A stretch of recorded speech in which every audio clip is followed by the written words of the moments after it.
Friends, welcome to knowledge with Indra classes. जैसा कि आप लोग जानते हैं, इसके पहले हम संज्ञा पढ़ रहे थे और संज्ञा में हमने पहला वर्गीकरण जो जीवंतता के आधार पे था, और दूसरा वर्गीकरण जो हमारा गणना के आधार पे था, और तीसरा वर्गीकरण जो व्युत्पत्ति के आधार पे था, वो हम पढ़ चुके थे। तो पहला वर्गीकरण से उसका हम रिवीजन कर लेते हैं। जैसे कि पहला वर्गीकरण हमारा जीवंतता के आधार पे था, दो प्राणीवाचक, अप्राणीवाचक। जो वस्तुएं हमें सजीव दिखाई देती हैं उन्हें हम प्राणीवाचक संज्ञा कहते हैं। जो वस्तुएं निर्जीव होती हैं उन्हें हम अप्राणीवाचक संज्ञा कहते हैं। दूसरा वर्गीकरण था हमारा जिनका गणना किया जा सके, गणनीय संज्ञा, और जिनका गणना ना किया जा सके उन्हें अगणनीय संज्ञा। और तीसरा वर्गीकरण जो था हमारा वो व्युत्पत्ति के आधार पे था, जैसे कि रूढ़ शब्द, यौगिक शब्द, यौगरूढ़ शब्द। तो जो भी हमारे भाई बहन जो इसके पहले वाली क्लास लेनी हो वो इसके पहले वाली क्लास ले लें, उन्हें बिल्कुल ये चीज़ें क्लियर हो जाएंगी।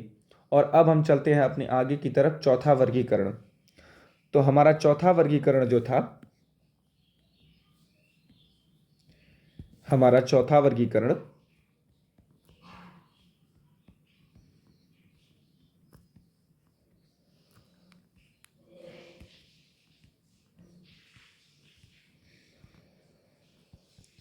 चौथा वर्गीकरण के जो है अर्थ के आधार पे था।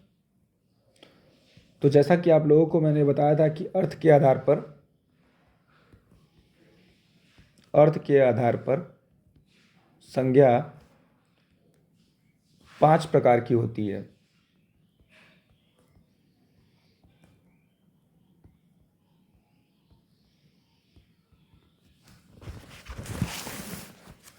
पहला व्यक्तिवाचक संज्ञा,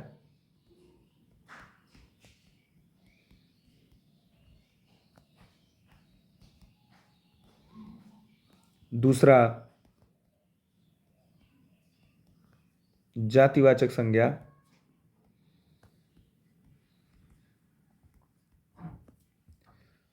तीसरा समूहवाचक संज्ञा,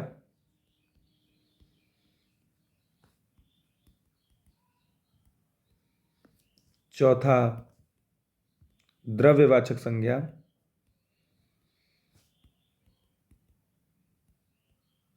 और पांचवा भाववाचक संज्ञा।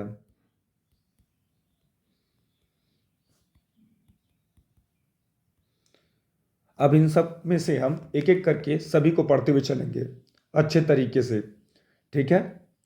तो हमारी पहली संज्ञा है,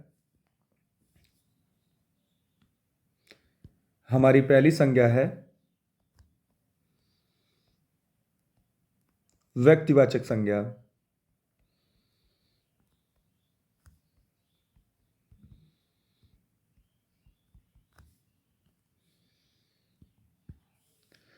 तो जैसा कि आप जानते हैं, व्यक्तिवाचक संज्ञा उन संज्ञाओं को कहते हैं जिन्हें हम देख सकें, जो सदैव एक वचन हो और दुनिया भर में विशेष हो, ठीक है। मतलब कोई ऐसे व्यक्ति वस्तु स्थान का बोध कराएं जो कि विशेष हो, अपने आप में क्या हो, विशेष हो। तो अगर मान लीजिए एक लड़का है आपके घर में, रमेश, ठीक। तो रमेश क्या है, रमेश एक विशेष लड़का है जिसे आप जानते हैं और उसको जान रहे हैं। दिल्ली शहर क्या है, एक विशेष है। दिल्ली शहर क्या है, उसे आप देख भी सकते हैं और वो विशेष भी है, ठीक है। जैसे मान लीजिए हमने कहा कि नीम का पेड़, तो नीम का पेड़ क्या है, नीम का पेड़ आप एक ने अपने विशेष चीज की तरफ इशारा कर दिया, ठीक है। एक विशेष कीजिए, ये वाला नीम का पेड़, तो क्या हुआ, आपने किसी चीज को विशेष कर दिया। जैसे मान लीजिए किताब है, ठीक है।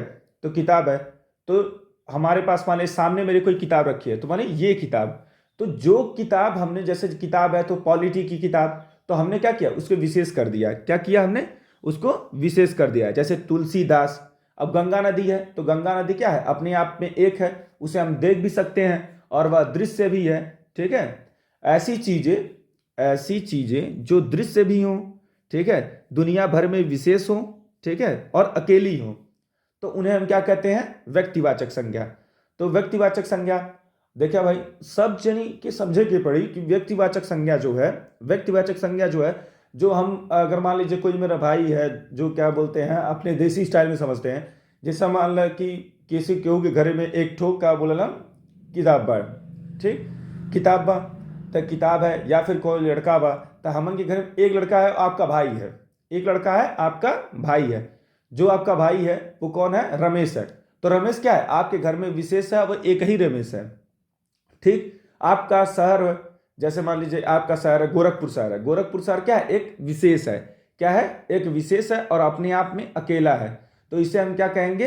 ये क्या बोलते हैं? ये कौन सा शहर है? गोरखपुर शहर है। तो ये क्या हो गया? व्यक्तिवाचक संज्ञा होगा।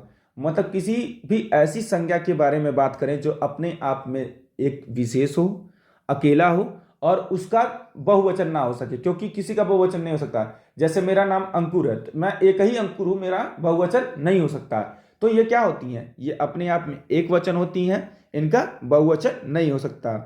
तो हम क्या कहेंगे? व्यक्तिवाचक संज्ञा जो किसी विशेष व्यक्ति, वस्तु,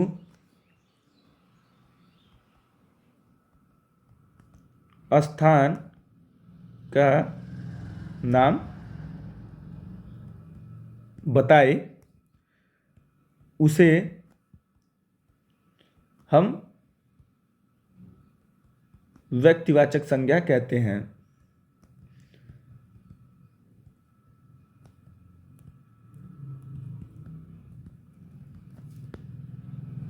अब देखिए क्या होगी अपने आप में, ठीक है? अपने आप में क्या होगी, इसमें पॉइंट आउट करते जाइए किसमें क्या होगा। अपने आप में क्या होगी? अपने आप में विशेष होगी। क्या होगी? विशेष एवं अकेली, विशेष एवं अकेली। और दूसरा क्या है इसका? सदैव, सदैव एक वचन। क्या होगी? सदैव एक वचन। उदाहरण के स्वरूप लिख लीजिए, उदाहरण में लिख लीजिए, जैसे कि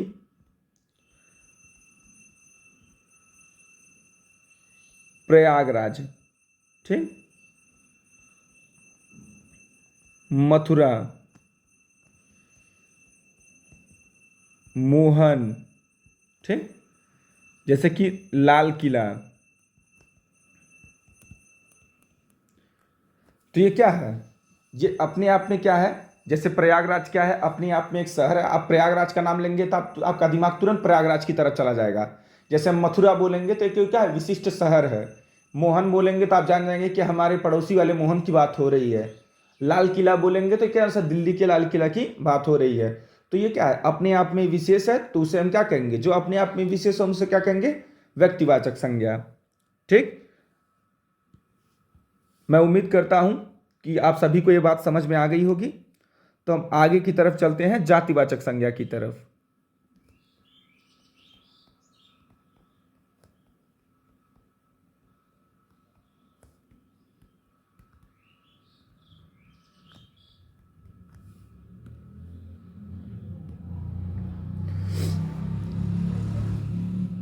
यह एक ऐसी संज्ञा है, इसके जैसे और होंगे। ठीक है। जैसे मान लीजिए जातिवाचक संज्ञा, अब नाम से आपको दिखा रहा है कि जाति का बोध कराए। क्या करें? जाति का बोध कराए। ये किसी विशेष आदमी का बोध नहीं कराएगी, जाति का बोध कराएगी। ठीक है। और इसका हमेशा बहुवचन बन सकता है। जैसे आपको मैं कहूं लड़का, तो लड़का क्या है? कोई भी लड़का हो सकता है। लड़का क्या है? मोहन, राम, श्याम, कोई भी लड़का हो सकता है। तो उसे क्या कहेंगे? जातिवाचक संज्ञा कहेंगे। और जैसे मान लीजिए हमने कहा शहर, शहर तो कोई भी शहर हो सकता है। शहर में जैसे मान लीजिए आपका हो सकता है भाई गोरखपुर हो सकता है, लखनऊ हो सकता है, कानपुर हो सकता है, तो कोई शहर हो सकता है। ठीक। तो शहर अगर हमने बोल दिया तो आप क्या है? एक जाति का बोध करा रहे हैं। जैसे नदियां, तो नदी कोई भी नदी हो सकती है, गंगा, ब्रह्मपुत्र, ठीक है, टोन्स। तो हम किसी भी नदी का नाम नहीं लिए, केवल बोल दिया नदियां। तो आप नहीं समझ पाएंगे जब उस पर बोलने से आपको यह क्लियर ना हो कि किसकी बात हो रही है, तो उसे हम जातिवाचक संज्ञा कहते हैं। और यह जाति विशेष हो सकती है, इनका बहुवचन बन सकता है। तो जब, ठीक है, किसी जाति विशेष का बोध कराए, ठीक है, ठीक, जब किसी जाति विशेष का बोध कराए तो उसे हम क्या कहते हैं? जातिवाचक संज्ञा। वह संज्ञा जो किसी जाति विशेष का बोध कराए।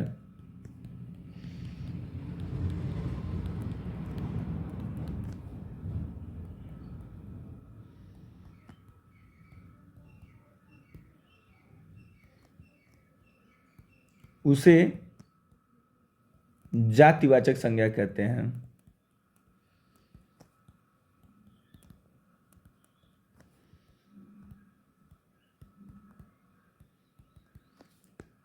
ये क्या होती हैं? ये इसके अपने आप में क्या विशिष्टता है कि इसका बहुवचन बन सकता है,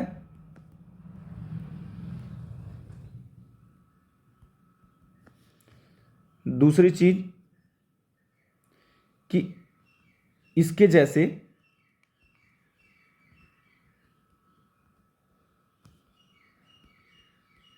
और होते हैं।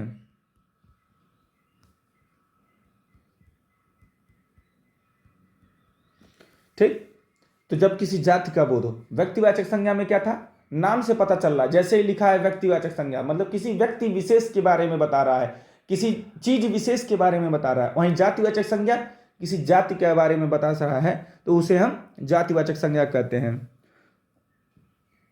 उदाहरण के तौर पे जैसे नदी, किस नदी की बात हो रही है आप नहीं जानेंगे, ठीक है। जैसे हमने कह दिया वकील,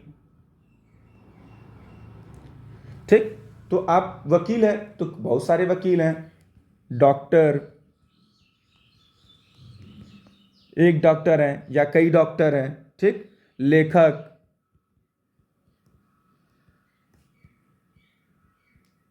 आदि, ठीक है।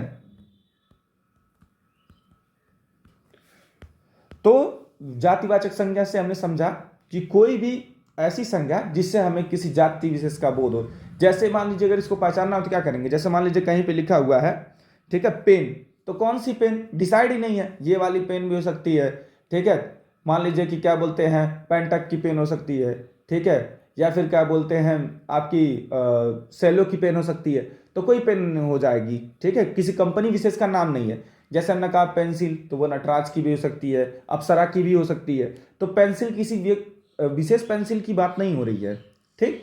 तो जो भी किसी विशेष चीज की बात, जब किसी विशेष चीज की बात ना हो तो उसे हम क्या कहते हैं, जातिवाचक संज्ञा, ठीक। आप सभी को समझ में आ गया होगा, इतने बेहतरीन तरीके से समझाया मैंने, तो अभी आप लोग को सब समझ में आ गया होगा। तो अब हम चलते हैं आगे की तरफ, जो हमारी अगली संज्ञा है भाववाचक संज्ञा।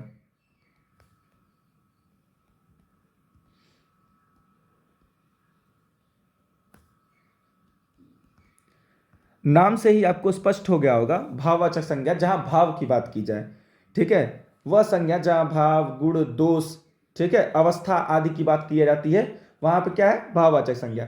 देखिए किसी भी चीज, जैसे आप हिंदी पढ़ रहे हैं तो जो भी कोई सी चीज का क्या बोल, जब भी किसी चीज की, ठीक है, पहले उसका नाम लिखा जाए, उस चीज की नाम लिखा जाए, तो आप उस पर अमल कीजिए कि क्या लिखा हुआ है। जैसे मैंने लिखा व्यक्तिवाचक संज्ञा, तो उसके नाम में छिपा हुआ है किसी व्यक्ति विशेष की बात की जा रही है। अब जातिवाचक संज्ञा है तो उसके नाम में छिपा हुआ है कि किसी जाति की बात की जा रही है। अब उसी तरीके से अब भाववाचक संज्ञा है, तो अब क्या है, भाववाचक संज्ञा में भाव की बात की जा रही है, ठीक। वह संज्ञा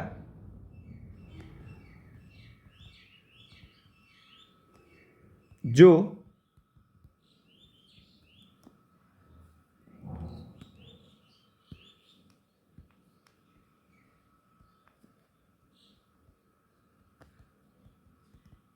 वह संज्ञा जो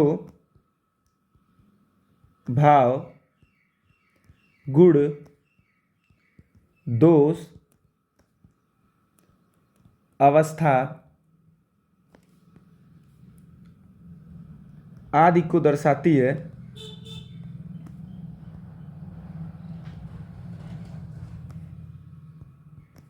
उसे भाववाचक संज्ञा कहते हैं।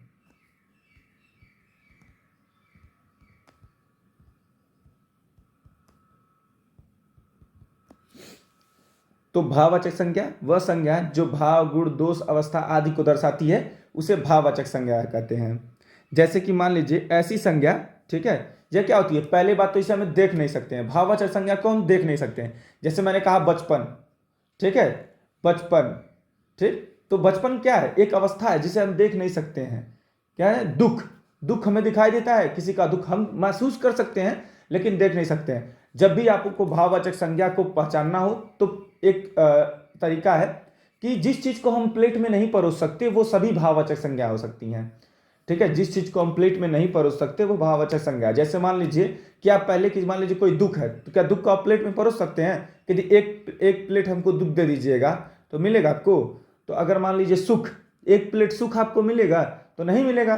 तो भाववाचक संज्ञा जो है, जो हम उसे प्लेट में नहीं परोस सकते, और ये अदृश्य होती हैं। ठीक है, इन्हें हम छू नहीं सकते, इन्हें हम छू नहीं सकते। जैसे मान लीजिए दुख हुआ, सुख हुआ, ठीक, उदासी हुई, किसी की अच्छाई, हम कहें कि एक प्लेट हमको अच्छाई दे दीजिए, तो वह चीजें जिन्हें प्लेट में परोसा ना जा सके। जैसे मान लीजिए अच्छाई है, तो अच्छाई को क्या करेंगे? अच्छाई मान लीजिए कि आप कहते हैं कि क्या बोलते हैं, आप अच्छाई को छू लीजिए तो अच्छाई छू पाएंगे? ईमानदारी को आप छू पाएंगे? नहीं छू पाएंगे ना। तो जिस चीज को हम छू नहीं सकते, जिस चीज को हम देख नहीं सकते, जिस चीज को हम प्लेट में परोस नहीं सकते, उसे हम क्या कहेंगे? भाववाचक संज्ञा। वह सारी संज्ञाएं जो भाव, गुण, दोष, अवस्था आदि को दर्शाती हैं उसे भाववाचक संज्ञा कहते हैं। अब क्या है ये? पहली चीज तो अदृश्य है। क्या है? अदृश्य। दूसरी चीज देख और छू नहीं सकते।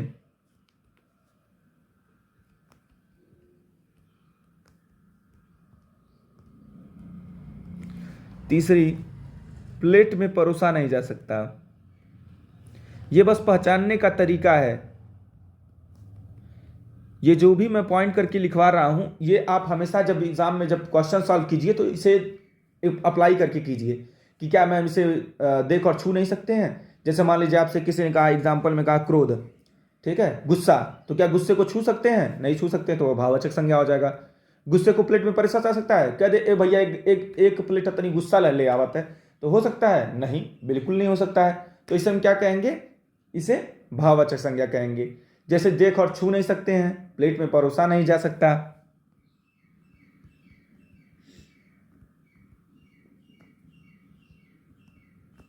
ठीक, इसे हम क्या कहेंगे? भाववाचक संज्ञा कहेंगे। जैसे उदाहरण,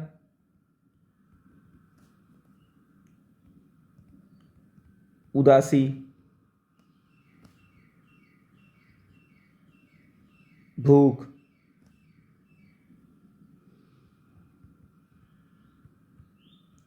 बुढ़ापा, क्रोध आदि। ये हमेशा क्या होते हैं? अपने आप में एक वचन होते हैं। क्या होते हैं? एक वचन होते हैं, इनका बहुवचन नहीं होता है। ठीक है, ईमानदारियां आप नहीं देखे होंगे, ठीक है, ईमानदारी ही देखे होंगे।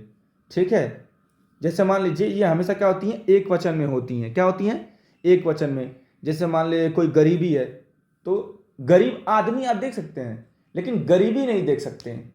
ठीक है, अब कोई कहेगा कि हमने तो गरीबी देखी है, तो वो गरीबी आप देखे हैं उसका अलग बात है, लेकिन गरीब आदमी आप देख सकते हो, गरीबी नहीं देख सकते हो। ठीक, तो आप समझ गए होंगे। तीन चीजें हमने पढ़ ली, तो हमारा हो गया व्यक्तिवाचक संज्ञा, जातिवाचक संज्ञा, भाववाचक संज्ञा। अब हम पढ़ेंगे द्रव्यवाचक संज्ञा। क्या पढ़ेंगे? अब हम पढ़ेंगे द्रव्यवाचक संज्ञा। कौन सी संज्ञा पढ़ेंगे? द्रव्यवाचक संज्ञा। चौथी संज्ञा है हमारी द्रव्यवाचक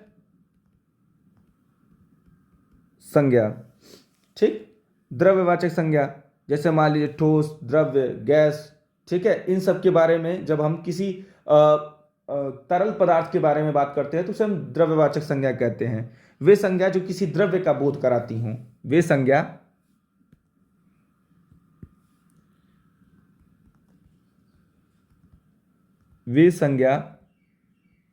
जो किसी द्रव्य का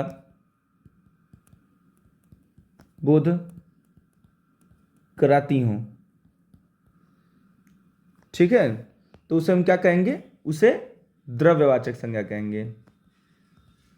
उसे द्रव्यवाचक संज्ञा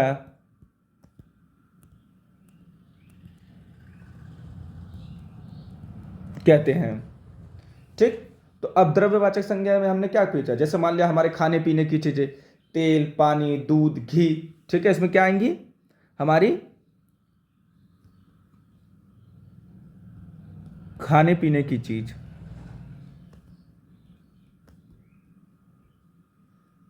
जैसे मान लीजिए हमारा क्या हो गया, तेल हो गया, दूध हो गया, दही हो गया, ठीक। जैसे खनिज और धातु,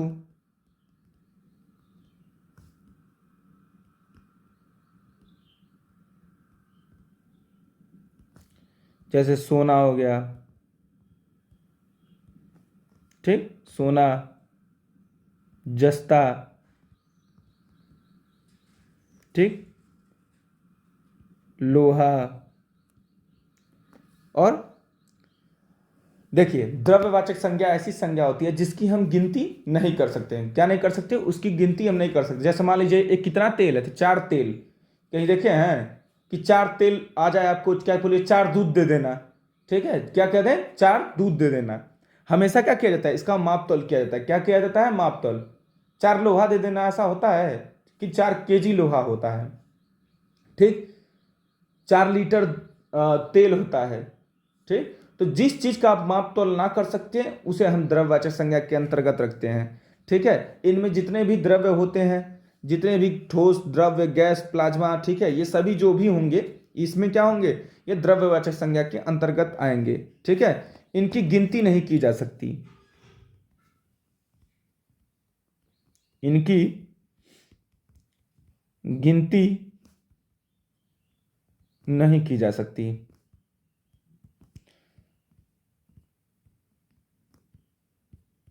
द्रव्यवाचक संज्ञा, द्रव्यवाचक संज्ञा वह संज्ञा, ठीक है, जो द्रव्य का बोध कराती हो, ठीक है, जिसे हम क्या, जिसकी गिनती ना कर सकें। जैसे हमारे जब आप गए दुकान पे, ठीक, आपने कहा मुझे कोल्ड ड्रिंक दे दीजिए, तो कोल्ड ड्रिंक क्या है, एक द्रव्यवाचक संज्ञा है। क्या है, एक द्रव्यवाचक संज्ञा है। अब द्रव्यवाचक संज्ञा, कोल्ड ड्रिंक को आप क्या बोलते हैं, गिनती नहीं कर सकते हैं, ठीक है। कोल्ड ड्रिंक की बोतल को गिन सकते हैं, कोल्ड ड्रिंक नहीं गिन सकते हैं। जो उसके अंदर भरा हुआ द्रव्य है उसे नहीं गिन सकते हैं। आप कहेंगे अरे कोल्ड ड्रिंक की बोतल तो 4 कोल्ड ड्रिंक लेने गए, नहीं, कोल्ड ड्रिंक की बोतल को आप गिन रहे हैं, कोल्ड ड्रिंक को नहीं गिन रहे हैं, ठीक। तो जो उसके अंदर भरा हुआ द्रव्य है वो द्रव्यवाचक संज्ञा के अंतर्गत आएगा, ठीक। तो आप सभी को द्रव्यवाचक संज्ञा समझ में आ गई होगी। हम अगले पड़ाव की तरफ चलते हैं। जो हमारी अगली संज्ञा है, समूहवाचक संज्ञा।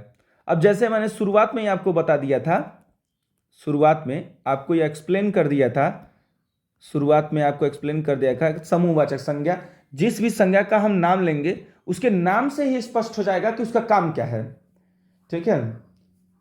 तो भाइयों, आपसे एक और रिक्वेस्ट है कि जिस तरह ऐसी बहुत अच्छी अच्छी क्लासें होती रहेंगी और आगे मैं और भी बेस्ट करने की कोशिश करूंगा। तो आप जो पढ़ाई करते हैं, पढ़ाई के साथ साथ चैनल को सब्सक्राइब भी कर लिया कीजिए और चैनल को लाइक भी कर लिया कीजिए, ताकि आपके द्वारा किसी और लोगों को यह जानकारी मिल सके और उसे शेयर करिए, ताकि लोगों को और अधिक बच्चे जुड़ सके और उनका भी क्या बोलते हैं इसमें हित जुड़ सके, उनकी भी भलाई हो सके। और साथ साथ में हमारा भी प्रोग्रेस होता रहेगा और आप जब जैसे जैसे हमारा चैनल सब्सक्राइब होता रहेगा, उस पर लाइक्स आते रहेंगे, तो इस तरीके से मुझे समझ में आता रहेगा कि बच्चे मुझे पसंद कर रहे हैं और उसी तरीके से मैं आगे और मेहनत करने की कोशिश करूंगा। तो कोशिश कीजिए कि सभी लोग चैनल को जरूर सब्सक्राइब कर लें, ठीक है। तो आगे हम चलते हैं समूहवाचक संज्ञा पे। समूहवाचक संज्ञा, ठीक है, समूहवाचक संज्ञा ऐसी संज्ञा जो समूह के बारे में बात करे, क्या करे, जो एक समूह का बोध कराए। यह संज्ञा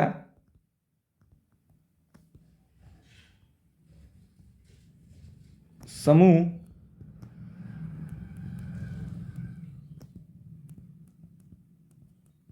का बोध कराती है, ठीक। तो इसमें क्या हो सकता है, इसमें तो पहली बात आप यही लिख ले कि इसकी गिनती की जा सकती है। क्या की जा सकती है, गिनती की जा सकती है,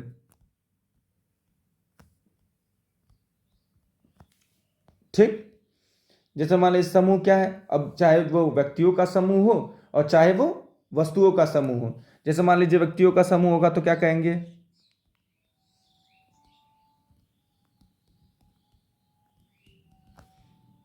व्यक्तियों का समूह। ठीक, तो क्या कहेंगे, जैसे भीड़ हो गया, ठीक, परिवार हो गया। परिवार क्या है, एक समूह है। आपके परिवार में कई लोग होंगे ना, जब भीड़ इकट्ठा होती है तो उसमें कई लोग होते हैं। ठीक है, जैसे मान लीजिए सेना है, उसमें भी कई लोग होते हैं। पुलिस है, उसमें भी कई लोग होते हैं। पुलिस की तैयारी कर रहे हैं ना, तो पुलिस एक जगह एक चीज थोड़ी ना है, पुलिस तो बहुत है। ठीक है, तो क्या है, ये पुलिस महकमा है, क्या है, समूह है। ठीक, तो भीड़ हो गया, परिवार हो गया, सेना हो गया। ठीक है, कक्षा क्या है, कक्षा एक बच्चों का समूह है। ठीक, कक्षा क्या है, एक बच्चों का समूह है। तो जो भी व्यक्तियों का समूह है, ठीक, ये व्यक्तियों का समूह है। कुछ वस्तुओं का समूह होता है।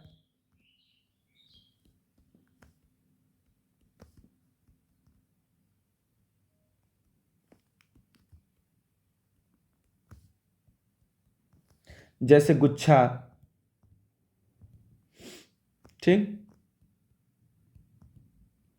पुंज। ठीक है, तो ऐसे वस्तुओं का समूह है। तो व्यक्तियों का समूह, वस्तुओं का समूह, तो क्या है, समूहवाचक संज्ञा है। यह संज्ञा क्या करती है, समूह का बोध कराती है, जिसकी गिनती की जा सकती है। तो उन्हें हम क्या कहेंगे, समूहवाचक संज्ञा कहेंगे। ठीक है, तो इस तरीके से आपको मैंने आज पढ़ाया। ठीक है, हम दोबारा उसको रिकैप करते हैं कि व्यक्तिवाचक संज्ञा। व्यक्तिवाचक संज्ञा है, क्या है, नाम में ही है व्यक्तिवाचक संज्ञा। तो भैया जैसे नाम देखिए, तुरंत पकड़ लीजिए कि संज्ञा कौन सी है। ठीक, व्यक्ति विशेष के बारे में बोध कराएगी, सदैव एक वचन होगी। ठीक है, अपने आप में विशेष एवं अकेली होगी, तो व्यक्तिवाचक संज्ञा। जातिवाचक संज्ञा, नाम देखें तुरंत पकड़ लिए, जाति का बोध कराएगी भैया, ये तो जाति का बोध कराएगी। तो यह संज्ञा क्या होगी, किसी जाति विशेष का बोध कराए उसे जातिवाचक संज्ञा कहते हैं। यह बहुवचन बन सकता है। इसके जैसे क्या होते हैं, और होते हैं। ठीक, भाववाचक संज्ञा, वह संज्ञा जो भाव के बारे में स्पष्ट करे, नाम से ही तुरंत स्पष्ट कर लीजिए, जिसे प्लेट में आप परोसा जा सके, उसे क्या कहते हैं, भाववाचक संज्ञा। द्रव्यवाचक संज्ञा, जो द्रव्य का बोध कराए। सिंपल सी बात है, जो द्रव्य का बोध कराए, जैसे क्या बोलते हैं, आपने किसी मटेरियल का नाम लिया, इंग्लिश में क्या कहते हैं, इसको मटेरियल नाउन कहते हैं। क्या कहते हैं, मटेरियल नाउन। तो किसी भी मटेरियल के बारे में बात करें, जैसे हमारे सोना, जस्ता, लोहा, चांदी, किसी चीज के बारे में बात कर रहे हैं, तो क्या द्रव्यवाचक संज्ञा हो गया। और समूहवाचक संज्ञा, यह संज्ञा क्या कर रही है, समूह का बोध करा रही है। क्या करा रही है, समूह का बोध करा रही है, और इसकी गिनती क्या की जा सकती है। तो इसमें क्या होगा, भीड़ हो गया, परिवार हो गया, बच्चों का समूह हो गया। ठीक है, बच्चों का समूह तो कक्षा हो गया, विद्यार्थियों का समूह कक्षा हो गया, अध्यापक गण हो गए। ठीक है, अध्यापक गण हो गए। ठीक है, तो ऐसे ऐसे करके जिनका भी समूह हम लेते हैं, उन्हें क्या होता है, देवता गण हो गए। तो क्या हो गया, ये क्या है, अपने आप में देवताओं का एक समूह है। ठीक, तो ये हो गया समूहवाचक संज्ञा। ठीक है, तो भाइयों इस तरीके से हमारी संज्ञा की आज यह क्लास समाप्त होती है। मैं उम्मीद करूंगा कि आपको यह क्लास पसंद आई होगी, और अगर आपको यह क्लास पसंद आई है और अपने भाई को सपोर्ट करना चाहते हैं, तो आगे और भी ऐसी वीडियो डाल सकें और मैं आपको सपोर्ट कर सकूं, तो प्लीज़ आप चैनल को सब्सक्राइब कर दीजिए और इसे लाइक करते रहिए। आगे आपको और भी सब्जेक्ट्स आते मिलेंगे, और आगामी कुछ स्ट्रेटजीज पे मैं चर्चा करूंगा, जल्दी वो भी वीडियो आएंगे। आप निरंतर इस चैनल पर बने रहिए। धन्यवाद।